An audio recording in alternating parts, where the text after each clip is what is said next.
बच्चों, आप लोगों ने प्रतिजैविक दवा या एंटीबायोटिक दवा पढ़ लिया है? Yes sir. याद है?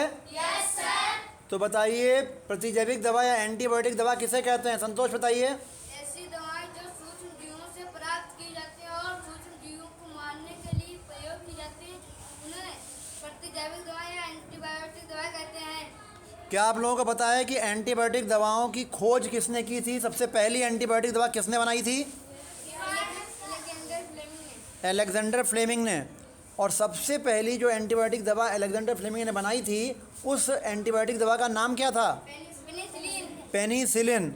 और वो पेनिसिलिन दवा कौन से सूक्ष्मजीव से मिलती थी? कवक से। और कौन से कवक से? पेनिसिलियम। शाबाश। एंटीबायोटिक दवाओं का क्या प्रयोग होता है? तेज आवाज में, तेज आवाज में। एंटीबायोटिक दवाओं का प्रयोग सूक्ष्म जीवों से संक्रमित रोगों के उपचार में किया जाता है। शाबाश। अब ये बताना है कि एंटीबायोटिक दवाएं कौन से सूक्ष्म जीवों से प्राप्त की जाती हैं? एंटीबायोटिक दवाएं मुख्यतः कवक व जीवाणु द्वारा प्राप्त की जाती हैं। शाबाश। एंटीबायोटिक दवाओं का असर कौन से सूक्ष्म जीवों पर नहीं होता है?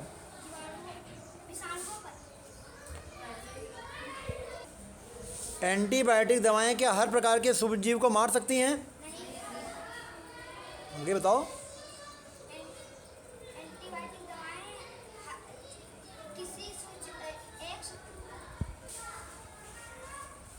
एंटीबायोटिक दवाएं एंटीबायोटिक दवाओं या प्रतिजैविक दवाओं से क्या हम लोग सभी रोगों का उपचार कर सकते हैं? एंटीबायोटिक दवाएं इंसानों के ऊपर असर नहीं करती। शाबाश। तो एंटीबायोटिक दवाएं विभिन्न प्रकार के सूक्ष्मजीवों जैसे कवक, जीवाणु और शैवाल से प्राप्त की जाती हैं।